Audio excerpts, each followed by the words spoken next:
Kensington Oval. A little bit of a difference in terms of the matchups, 3 in favor of the Tridents. So a little bit of an advantage here for the Barbados Tridents at Kensington Oval, and they'll be desperate for a win in this one. I'd now like to introduce a colleague of mine, Nick Compton, the former England international. Nick, it's sort of building towards a nice contest. What can we expect? Well, I hope we can expect a lot more than we've seen so far from the Tridents. It's a huge game. It's a fantastic evening. And I think if they want to get in the top 4, they need a big performance tonight.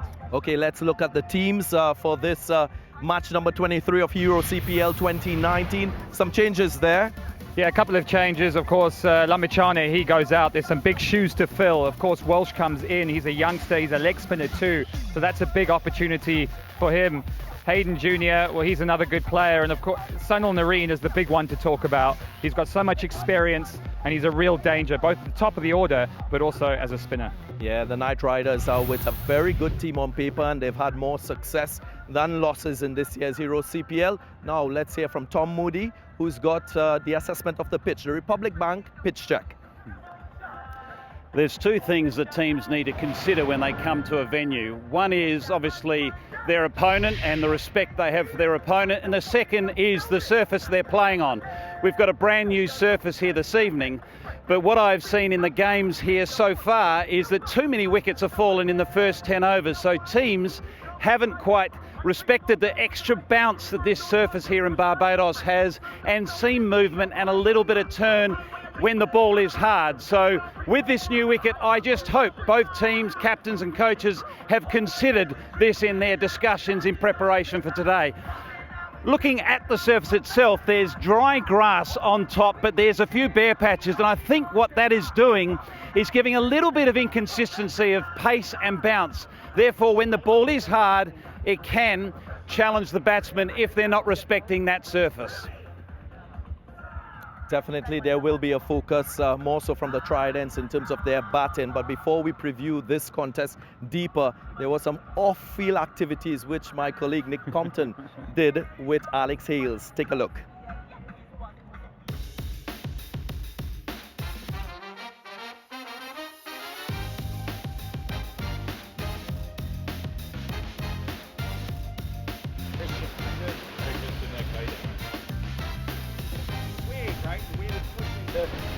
Yeah, that's better. No, hold on, don't move. So, mate, have you ever surfed before? No, that was a debut for me. That told a little bit. How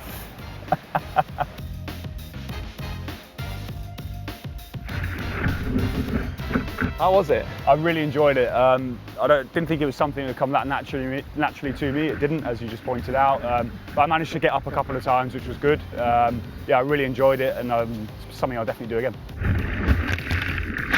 Never something to cross my mind. I've always gone to the golf course ahead of surfing, as you can probably see from that. But it was really enjoyable and something I'll do again, yeah.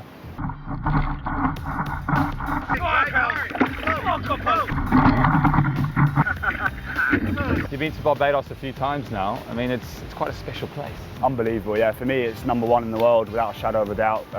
Everything about it, the lifestyle, food, people, the things you can do, the activities, it's an unbelievable place to come. The beaches are pretty good too, aren't they? Not bad, yeah, not bad at all. Yeah, I'd say yeah, #1 for me, especially up the West Coast. Yeah, I'm lucky to have been here a few times on cricket tours and some holidays as well, and it's just, the whole package is unbelievable. It's your first time playing the CPL. How have you found it? I really enjoyed it, yeah. I've obviously not done as well as I'd have liked. A few big games to come, but the standard's been really good. Some of the most talented cricketers and ball strikers in the world play in the Caribbean, so it's been a really good experience. Well, thanks, mate. Thanks for coming out to the beach today. There's no doubt his cricket's better than his surfing. Well, Alex Hales, he has not delivered in this tournament just yet with the bat. And Nick, you know this guy more than most of us. What do you think has gone wrong for him in terms of his batting and production of runs? Well, we've had a fantastic day the other day. Look, we caught up. He's in good spirits. I think the important thing is he is playing very good cricket at the moment. I know they've only been cameos, but the way he struck the ball is looking very dangerous. I said to him, you know, it's a case of him trying to go on, not trying to force the pace, to be too aggressive. I think it's, you know, in this team, he really needs to hold the fort. He needs to hold the innings together, build some partnerships with some of his teammates. there's no point in him giving his wicket away in those first 10 overs. This isn't a star-studded batting lineup. It's not TKR. It's the Barbados Trident. So if he can stay in and really hold it together, I think they've got a good chance. Just confirmation there. So far, 70 runs accumulated by Alex Hales, a top score of 24. And you quite rightly said he's got the ability to bat deep into innings and score centuries. He's got 3 T20 centuries to his name. So the Barbados Tridents will be looking to him to deliver in terms of runs. Now, another player who has underperformed at the top of the innings is Johnson Charles. He has not been able to deliver as expected. And in a particular match, the last game, he had that added responsibility to wicketkeeper as well. Well, we've seen some poor dismissals from both the opening batsmen, but I think Johnson Charles, he looked out of sorts, didn't he? I think his keeping was all over the place. He's only kept 2 in the last 34 games, so it's been very difficult for him to get up to speed. And I wonder whether Lenico Boucher would have been a better selection. Indeed, I feel that the Barbados Tridents, they are looking to play an additional player, hence the reason why they asked Johnson Charles to take up the wicket-keeping duties.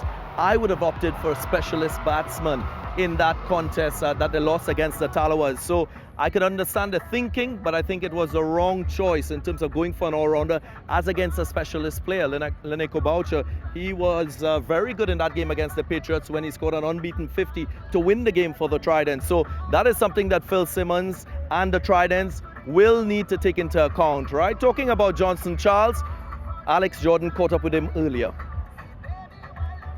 Johnson, you've been contributing with the bat, but you and Alex Hales yet to get a really good start. Has there been discussion in the camp about sort of staying in there, getting past the first 6 at least?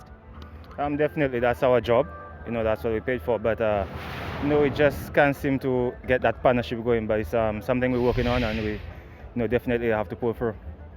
Really tough time for the Tridents. You haven't 8 games here on the trot that the Tridents have lost. What are you going to do to turn it around tonight? We're gonna win. That's all what we could do. So we got 4 games left. We just gotta take it one game at a time, and we're definitely looking for a win tonight. We've had some long chats, we've had good training sessions. So I think that we're definitely gonna pull it off tonight. You struggled a little bit with the keeping last game. Will you be keeping tonight? And is it more difficult to perform with the bat when you have that dual role? I wouldn't say I struggled, but it's been a few months since I've kept, but we'll see tonight if I keep, and it's definitely going to be a better show. All right, good luck tonight. Thank you. Knight Riders, they are at number 2 in the Hero MotoCorp leaderboard, and they've had performers in all departments of the game. One international player who we caught up with earlier is Jimmy Neesham. Take a look. Oh, it's fantastic to be in Barbados, obviously. Yeah, to have it as your job, to spend a bit of time on a beach like this, and obviously do a bit of hard work during the days with a bit of training and whatnot. But yeah, it's fantastic to go around the different islands and sort of experience the different cultures. And having said that, obviously you train hard and you want to win the games, but it was fantastic to be in this sort of setting in between. When you come into a new team, whether they've had success or whether they've had failure, I think it's about trying to kind of gauge the mood of the group and trying to fit in as best you can. And it's obviously been great being at TKR with a group, I suppose, that's had a couple of Kiwis in it in the past, and you sort of try and fit into their boots. But we really targeted those first 3 games as a chance to get some momentum in the tournament, and to come out of those first 3 games with 3 wins is obviously exactly what we were targeting. The king of St Kitts and Nevis. TKR's first defeat this season. St Kitts and Nevis obviously played really well in that second game to tip us over there in that super over, but we're not throwing the baby out with the bathwater as far as sort of reinventing our lineup or changing how we approach games or anything like that. I think that's one of the benefits of Brendan as a coach, is he's pretty calm, pretty level. He certainly doesn't get worked up over a loss like that. He sort of comes in the change room and has a bit of a laugh, and we'll basically move on. And look, we know we've got quality from 1 to 11 in our lineup, and we know that if we do the things right as far as preparation and looking after our own backyard, then we're hard to beat. It doesn't mean we're never going to get beaten, but we're confident going forward for the rest of the tournament that'll put us in good stead.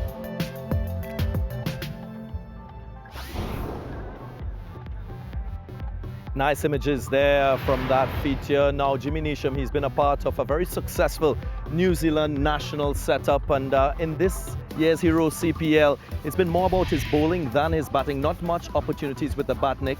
No, it's a very strong TKR side, so he hasn't had a huge amount of opportunity, as you said. I think he might come up the order, but if we look at some of his bowling statistics here, he's been very costly. And I think one of the reasons for that is he's been a little bit predictable at times, and when he has bowled at the death, he's tried to bowl wide of the offside, whereas I think he's most effective tailing the ball back into the right-hander with a square leg back. So I think it's a little bit about the clarity of his role, and you can see here the Tridents, they've not had, well, they've been quite strong in terms of the runs per over, but it's the Knight Riders who have really struggled in terms of their bowling. We know how strong they are on their batting, but they give away too many runs. They've not been very good in their first 6 overs. They've been too expensive, and that's an area where I think the Tridents can really try and exploit.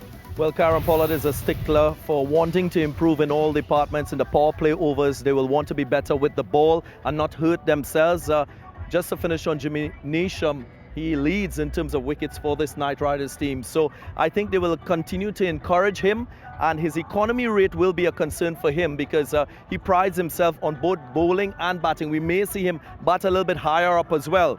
But to counter that, I think they have, I would say, the resources to contain opposition teams. And one such player that does it well is Sunil Narine. Apart from him being very effective with the ball very early in his career in terms of wicket taking, he has adapted his game to be more of a containing type bowler and an all-rounder as well, batting at the top of the innings.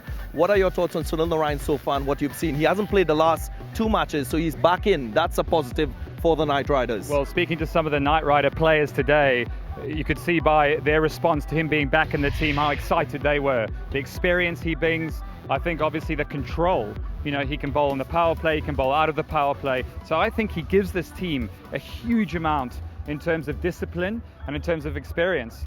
Tell me something about your approach. You have opened the batting in T20 cricket. What will your approach be to Sunil Narine? We've seen teams try to just make sure that they blunt him as a bowler. Would it be about attacking him in this contest or just seeing him off and not letting him have an impact in terms of wickets? It's a very good question. I think that the way I'd go about it is to try and not let him take too many wickets. I think we've seen in this CPL that the key spinners have taken a lot of wickets and they've almost blunted a team's opportunity or an opportunity to go on and get a big score. So if you can take him out of it and just respect him and maybe target some of the other weaker TKR bowlings, knowing that their bowling hasn't been their massive strength, and I think that's a good plan.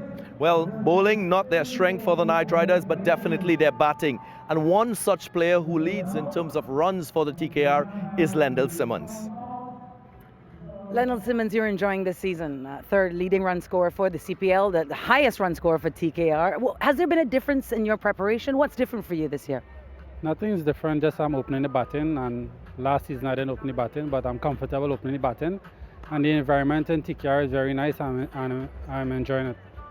You guys are coming off actually the last 2 matches, a loss and a non-result, so probably pretty anxious to win tonight. Yeah, we didn't play cricket for a while, and that rain-out game in St. Lucia, but that won't keep us back, and we're looking forward to this challenge, and playing in Barbados is always a good challenge, and I like batting on this pitch. Now tonight, should you win this game, it's a guaranteed spot in the playoffs. You guys discussed that? Yeah, we want to win every game that we play, but saying that we want to finish in the top 2 as well, and it's always good to play and winning games on the road. Saying that the playoffs is coming up, and we're looking forward to that as well. All right, thanks so much. Thanks.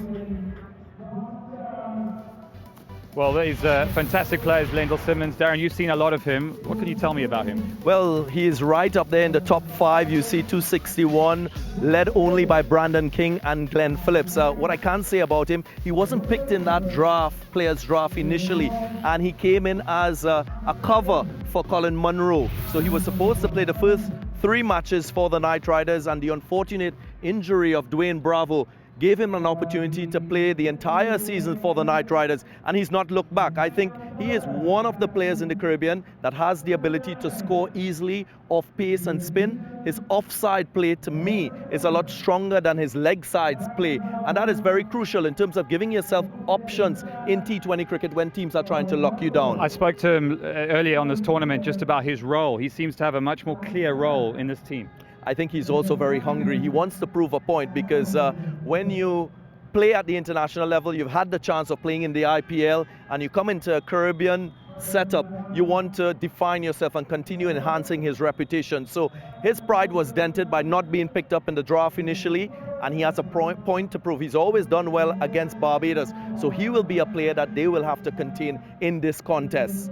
So I'm going to put you on the spot here, Nico. Which team is going to win?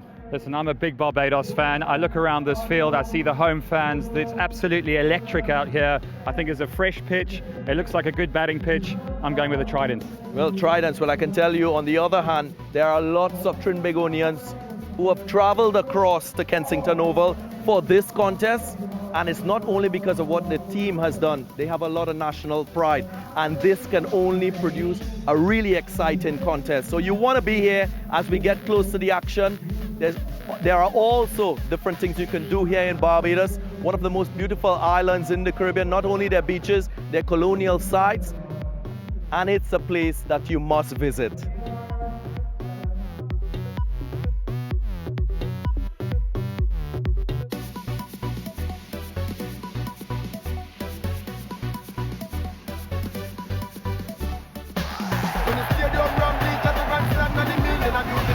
How we play.